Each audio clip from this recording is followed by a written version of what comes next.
president of the Board of Education, was elected in 2016.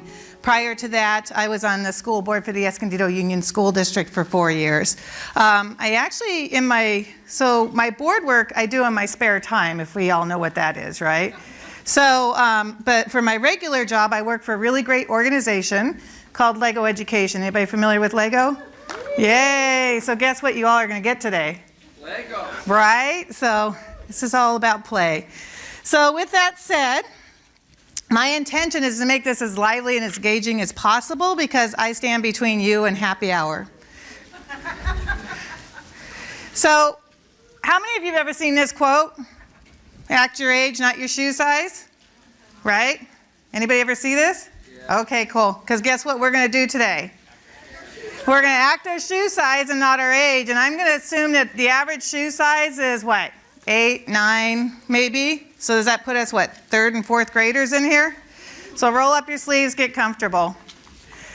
So my colleague, Jeff Coe, is actually handing out some he's down here, so handing out some bricks. I'm going to ask you to open that bag up and set those bricks down in front of you.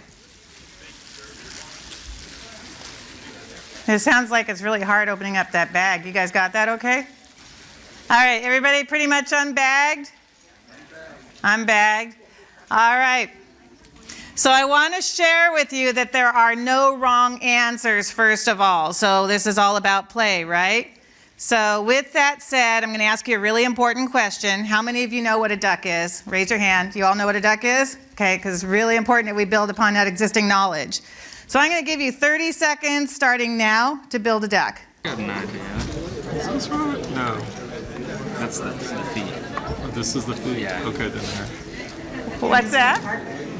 You're missing a part. Oh, it's completely up to you. What does your duck look like? I told you there were no wrong answers. Okay. And if you find you're struggling, just kind of put those pieces together. It'll come to you. Okay, we're about the 15-second mark.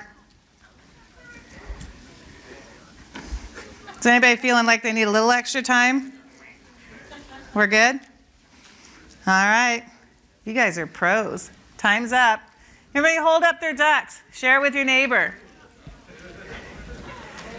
What do you guys think? I can't see way out there, so I'd like... All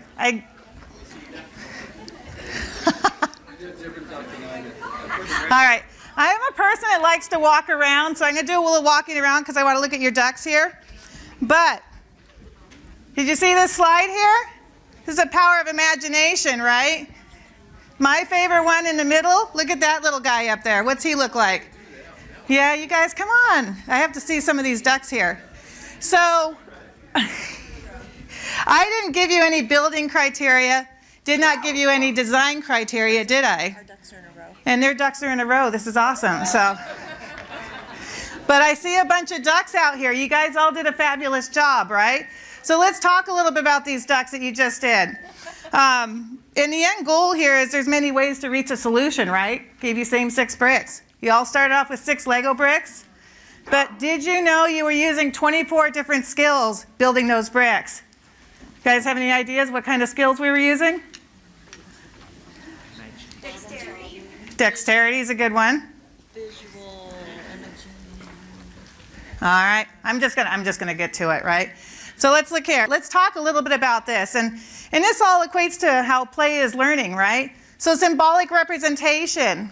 You know, I've been in audiences where people have not discovered that there was an eye on one of those pieces. Anybody in this audience had that same issue? We all knew there was an eye, right? What do we equate that to? This is the face of your duck, right? So symbolically, that's your face. What about those red-orange pieces? They could be the bill of the duck, could be the feet of the duck, could be the wings of your duck. It's whatever you determine that's going to be for your duck. So let's talk about spatial abilities. The ability to visualize in your head what you're building and then make that come together.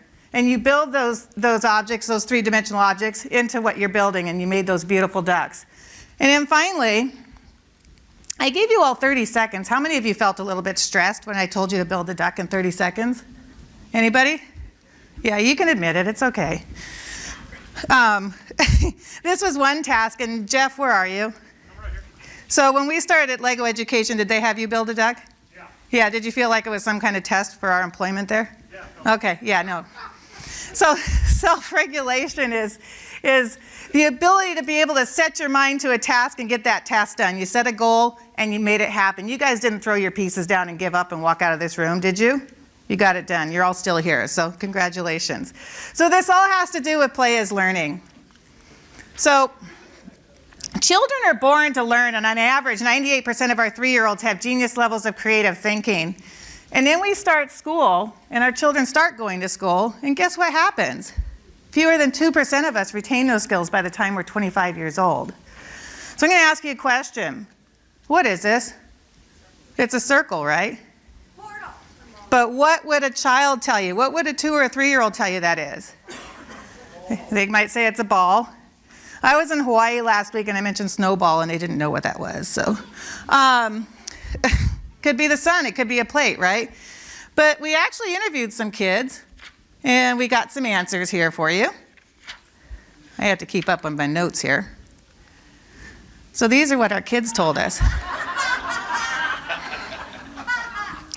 So one of the things is that play allows children to use their creativity while developing their imagination, dexterity, and physical, cognitive, and emotional strength. And play is important to healthy brain development, right? It's also through play that children at a very early age engage and interact with the world around them. So one of the things that we do at LEGO Education here is we keep up with the World Economic Forum and their reports. And this report came out this past year. Every year this comes out. And these are skills that employers are looking for in their employees as they're bringing them on board, right? So the top 3 included analytical thinking and innovation, complex problem solving, critical thinking and analysis. But think about what's coming up. We're going to think about the year 2022, which isn't that far away, right? So look what suddenly popped up on number 3 and 4. Creativity, originality, and initiative. 4, technology design and programming. What's associated with technology design? Creativity, right? So these are things that we need to focus on as we support our students and get them prepared for our workforce. And then I want to close up this duck activity with a favorite tweet of mine that I found this past August. And his teacher had handed out these ducks to her students, and she shared with her students that you all had the same pieces, so why are your ducks different? And the first grader answers, of course, are because our ideas are different. So I wanted to provide a brief snapshot on what the San Diego County Office of Education does before I dive into our topic today. We support 42 school districts in San Diego County that account for over 500,000 students. We have over 24,000 teachers that count on the San Diego County Office of Education for support. We have the largest outdoor education program in the state of California and the 2nd largest in the country. In fact, I just recently visited one of our camps about a couple weeks ago at Palomar Mountain.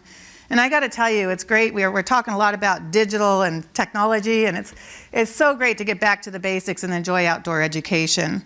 But this program will actually be celebrating its 75th year of service next year. We also have our own cable channel, which is Channel 16 in San Diego, that provides high-quality educational programming to over 800,000 households. And incidentally, Channel 16 also broadcasts our board meetings live, and my 83-year-old mother, I think, is the sole viewer. But even then, when I call her after the meeting, she'll go, you know what, Paulette, I got bored, and I switched over to MASH. And I'm like, okay. But I had her attention for a little bit. So when I was asked to provide the keynote on play, out of curiosity, I had to look up the definition of play. And I'll tell you what, if you just search play or Google play, a ton of things come back on the internet. There's we could talk about this subject for hours, right? So that said, it's a little bit overwhelming. But today I'm going to spend my time kind of reintroducing you to why play is so important and how learning through play empowers children to become those creative, engaged, lifelong learners. So we're going to start off with a little bit of history here. Guess who this is? That's me. So this was a really long time ago. I'm just going to share that with you. And I grew up in Ontario, Canada. And I was there until I was 9 years old. And at the age of 9, my younger brother and I were removed from the foster home that we were in, and we were placed on an airplane for the very first time ever from Toronto, Canada to Los Angeles, California. And after that, we were both adopted in Southern California. So there was a lot of turmoil in our young lives, right? But our fondest memories had to do with play. And this is the same for many of your students that may be experiencing the challenges of trauma within their own lives. So play is one of the main ways in which children learn and develop. Young children can develop many skills through the power of play. They may develop their language skills, emotions, creativity, and social skills. And play helps to nurture imagination and give a child a sense of adventure. So the foster home that my brother and I lived in Canada, it was an old farmhouse, and it was in the country. And it was there that we would escape to an old shed on the property because we'd be there with our foster sister, Mary. But it was interesting. My foster mother, she was kind of a hoarder, and so she used to work at a thrift shop. So this shed, you have to imagine it, was just packed full of clothes, like old, like recycled clothes and things like that. And it was an amazing, amazing retreat for us to kind of go in there and just kind of escape and just make little tunnels and forts in there and all that other stuff. But it also became our playhouse. And we ran an imaginary store out of there. And sometimes we would climb up on the roof and it would become a ship. And much to the alarm of our foster parents, we would jump off of that roof, and it was like 6 or 7 feet off the ground, I think. I don't remember. That was a long time ago. But if I saw my kids doing that today, I would freak out. But as we always looked forward to our adventures in this shed, which would allow our imaginations to go wild. But play is not only natural, but it's essential for optimal child development. In fact, play is so important that the United Nations High Commission for Human Rights recognizes the right of every child to engage in playtime. Playtime is essential for healthy development, and play-based learning is a great way to encourage children to use play not only for fun, but also as a tool for growth. So how many of you remember or still remember playing or in your classrooms, those little wooden refrigerators, sinks, stoves? We still have those in our classrooms now. I think that was the only time I really enjoyed doing dishes, but it was all about play. And then how many of you ever played Duck, Duck, Goose? Everybody knows about that, right? And how many of you, when you were selected as Goose, didn't really run very hard because you wanted to be the next person to select the next goose, right? That was something that I really tried hard to. I tried to catch the person, but it was half an effort because I wanted to be the person to select the next goose. But think about your memories and how you, as a grown-up, can enrich a child's life through play. And go back to that and think about your current students now. And I'll never forget the many memories I had of playing while growing up. And so the other thing is I still play at my age. We all should. Does anybody know this man? He's awesome, right? So growing up, I wasn't allowed to watch much TV. In fact, the only TV I was allowed to watch was the Walt Disney Show on Sunday nights. Anybody remember that? And then when my brother and I were on vacation, we were allowed to watch Sesame Street. I think it came on about 3 or 4 in the afternoon, and right after Sesame Street was Mr. Rogers. And he was an amazing individual and was one of my childhood heroes. He still is. He's gentle and kind, and just hearing his voice was calming. In fact, I was revisiting listening to him on YouTube videos last week, and I think he's amazing. But that said, it's interesting. I guess many of you know that there's a movie coming out about him next week. It's actually coming out next weekend. It's a beautiful day in the neighborhood, so I'm looking forward to seeing that. But I would like to share one of his quotes with you. And he said that play gives children a chance to practice what they are learning.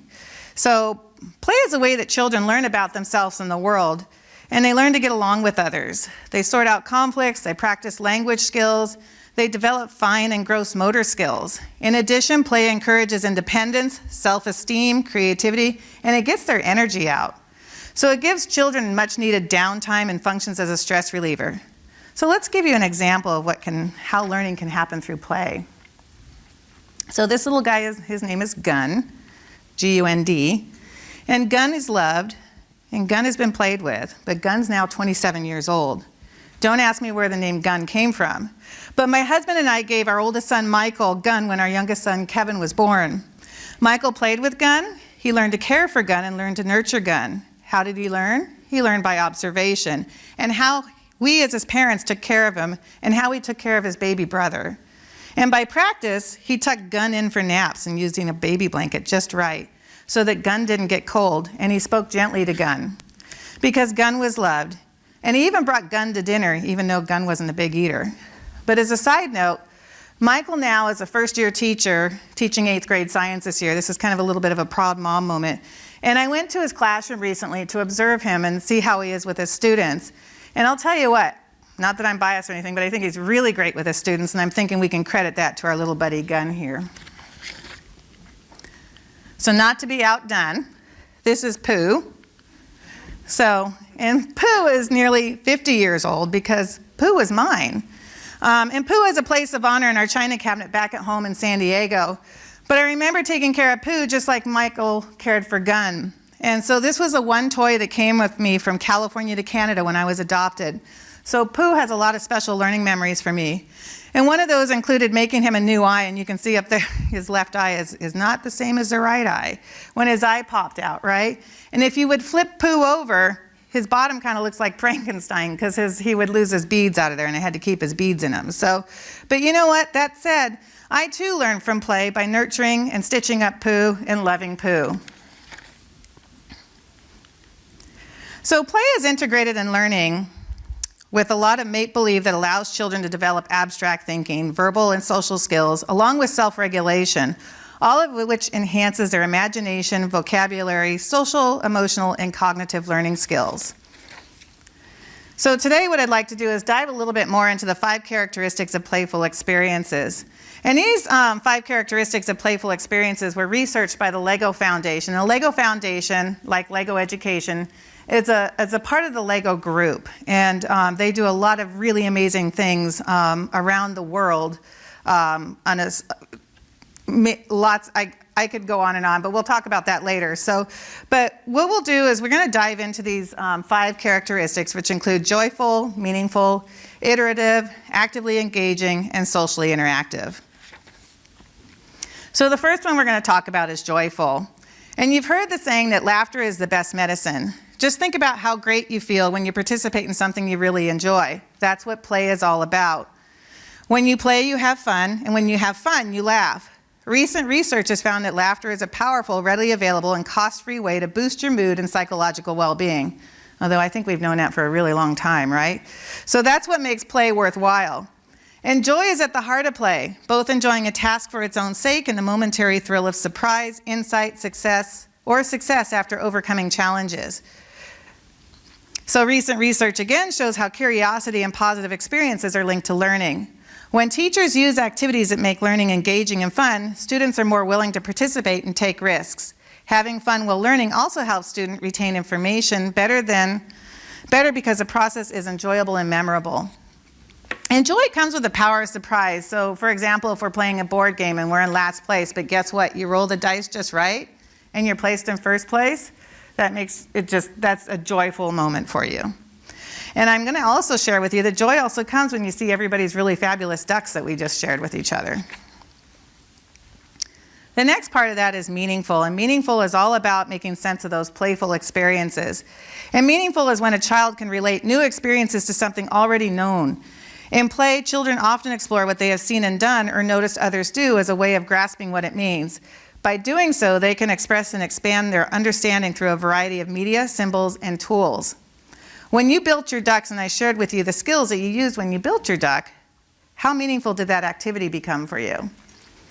And if you could imagine a 2-year-old counting when asked to count to 10 by his parents, so if a 2-year-old went 1, 2, 3, 4, 5, 6, 7, 8, 9, 10, but then parents, they give their 2-year-old a high five and the child feels proud to have given the right answer.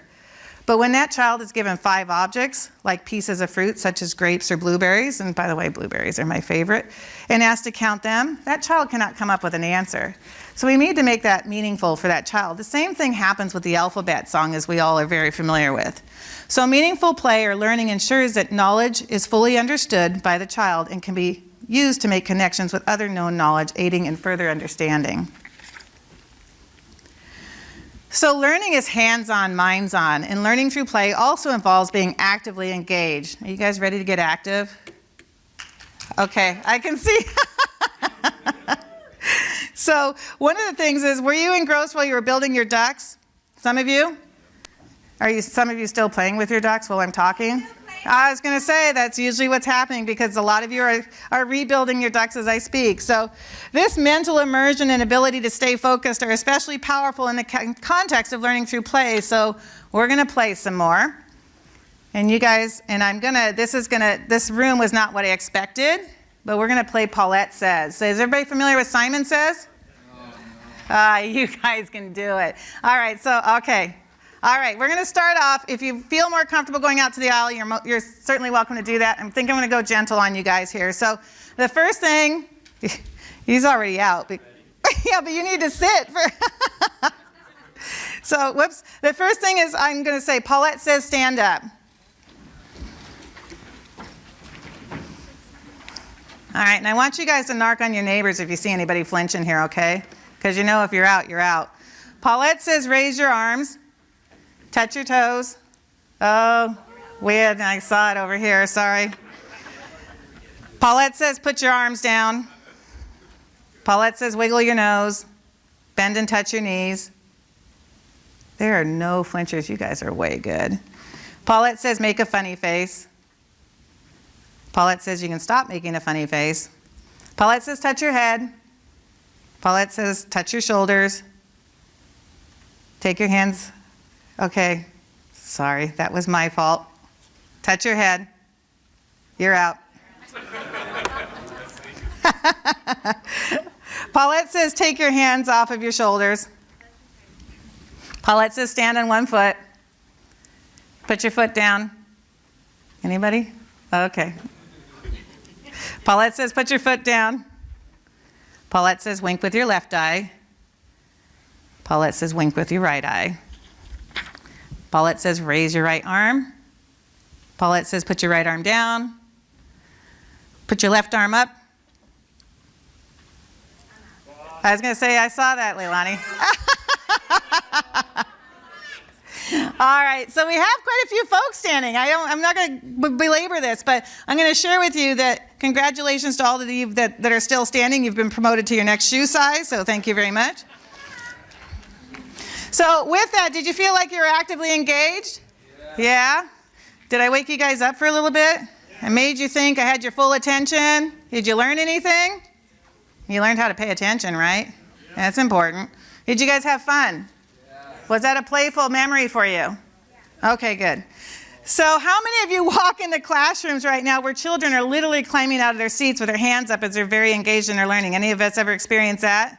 Because I know I do. Come on, you guys, I know you have, right? Okay, all right. So that's what we'll talk about with actively engaging. So let's talk a little bit about iterative. Neither play nor learning is static, from a toddler trying different ways to build a high tower with blocks to a young child discovering that the angle of a slide impacts how far a toy car will shoot across the room. Iteration, which is trying out possibilities, revising hypotheses, and discovering the next question, leads to increased learning. So I was visiting a classroom at the Del Diaz Academy of the Arts and Sciences in Escondido, California, and it was there that I was observing groups of students throughout the room that were teamed up. And these groups of students, they were building bridges using two things. They had popsicle sticks and glue. And there was a limit, I believe, of about 50 popsicle sticks per bridge. But the goal was that the popsicle stick bridge had to span 2 desks that were in the classrooms. And those bridges were judged on 2 things. First was general appearance, such as balance, design, and cleanness of connections. Second was creativity, which included a bridge design. This process included design thinking, doing, prototyping, and iteration. And it was a lot of iteration. I saw some bridges fall apart because, you know what, they weren't patient enough to wait for that glue to dry, right? But the teams just didn't like give up and leave and walk away.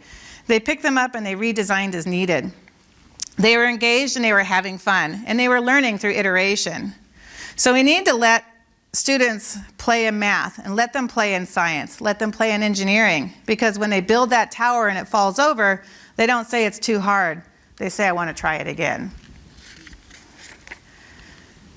Social interaction is a powerful tool for both learning and play. So while solitary play is important, it is in group play that children learn how to get along with others and how to handle conflicts.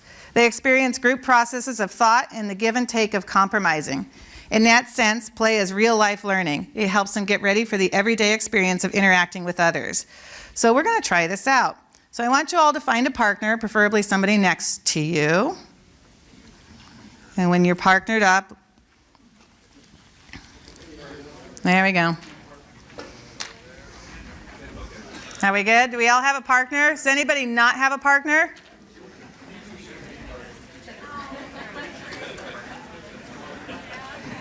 So I neglected to say that when you do find your partner, you should probably take your duck with you to your partner. So grab your ducks. We need a duck. You do? Jeff, do we have extra ducks somewhere? Okay.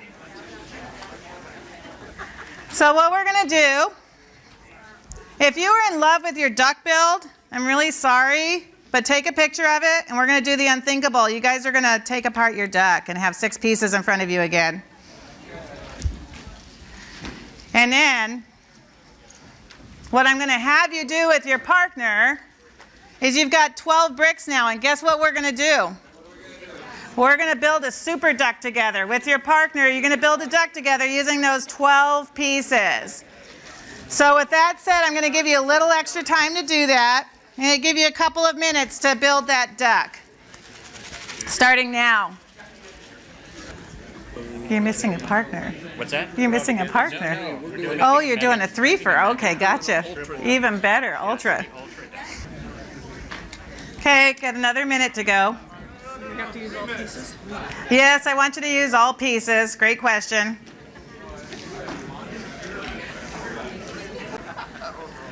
When's the last time a lot of you played with Lego? Pretty recently, I hope. There's no wrong answers. It's all good. All right, 30 seconds. It's a Van Gogh duck. All right, time's up. I think I'm walking too far away from my thing. Hopefully I'm okay. So again, I want you all to hold up those super ducks. I know we have a threefer down here. I'm looking forward to seeing the one with 3 duck kits down. That one looks pretty good. Hold up your ducks and share with the rest of the room.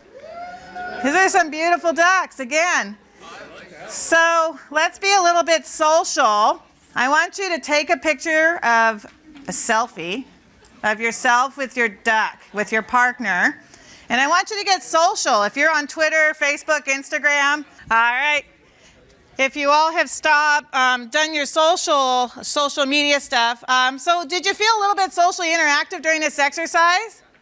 Did I drive the point home? So I heard you talking to each other. You were planning together. You were collaborating together. You were taking turns. You might have been peeking at other super ducks out there. There's some really good looking ducks out there. And you know what? You were interacting, right? You were interacting with each other and you were interacting with the Lego bricks. So by communicating our thoughts and understanding others through direct interaction and sharing ideas, oh my gosh, I'm losing you guys. I remember I have 8 and 9-year-olds in here, right? Okay. So children are not only able to enjoy being with others, but also to build a deeper understanding of more powerful relationships.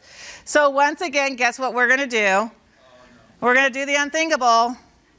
I'm going to ask you to tear your ducks apart, and then you get your original 6 pieces back because that's my gift to you. You get to take your duck with 6 pieces back home with you. I know, you guys are super excited about that, huh? Yeah, you have to carve your duck.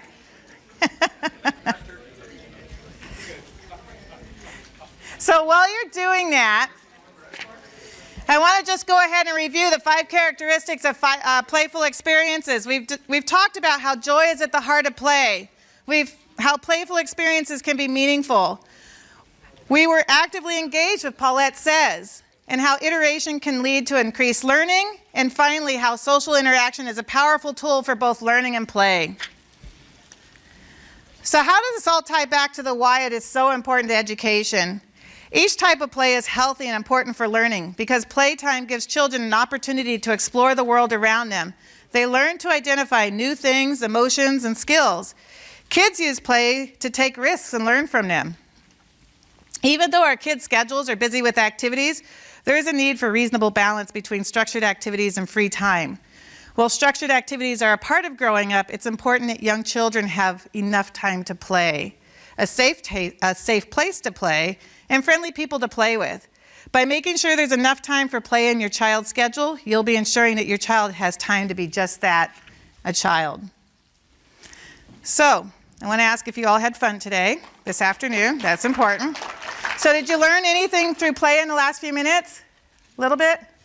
Okay, you guys are being kind. Did you have fun playing as an adult this afternoon? Or an 8-year-old adult? Let's go with that. So let's talk about us as adults. So let's review the benefits of play for us as adults. First of all, you say goodbye to stress, right? Did you feel any stress the past few minutes? You know, maybe you did when I gave you 30 seconds to build a duck, and I apologize for that. It stimulates the brain and improves function. It improves imagination and creativity, and I did see a lot of creativity in this room, especially with those super ducks. Those were awesome. It increases emotional well-being. It improves connections with others. Did you guys learn something a little bit about your partner while you were working together? Yes. That's awesome. It improves social skills. It boosts productivity. It prevents burnout at work. It refreshes your mind and body, and I'm hoping you all feel a little bit refreshed. Did I wake you up after the lunchtime slump, hopefully? And of course, finally, it boosts innovation, and I'm hoping I've inspired you enough to think about what you're going to do when you go back to your sites back at home and bringing play into the classroom. So let's talk a little bit about play for adults, and this is one of the fabulous things that the organization I work for does. Lego offices around the world close on one day of the year, and it's normally in September, so that we can all celebrate the importance of play. And Play Day is all about dropping the rule book and playing for a day to help stay relaxed, centered, and focused. And play is fundamental in the way we learn and work together. Without it, we wouldn't have languages and cultural practices, because play is a prerequisite for a child's ability to learn. It is a Lego philosophy that good quality play enriches a child's life and lays a foundation for children to become creative, engaged, lifelong learners. The Lego group emphasizes the importance of play for adults too. All too often, adults undervalue or forget to play, but constructive play can also allow adults to experiment, create, innovate, problem solve, find out what works, make mistakes, and build bonds with one another. So I would challenge you all to provide some play time for your staff, whether it's taking time for yourself and throwing some play into your meetings or your professional development. And you can all learn through play as an adult as well, and I'm hoping you've learned through play today. And that said, in conclusion, I'm sorry, our time is I'm very sad it's all up. You don't stop playing because you get old. You get old because you stop playing. So thank you very much. Really enjoyed speaking with you today, and hope you all had fun.